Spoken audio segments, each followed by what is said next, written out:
This coconut octopus suddenly attacked a crab that is concealed in the sand. The dark colour of the octopus shows it is in fight mode. The crab is unable to defend itself using its claws because the suckers on the octopus's arms are restraining it. The octopus is using its razor-sharp beak to inject poison between the crab's carapace and back leg.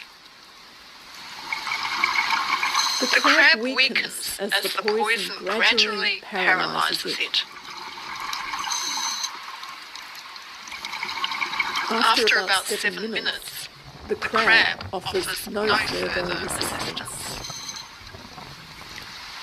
The octopus drags the crab back to its home, a coconut shell.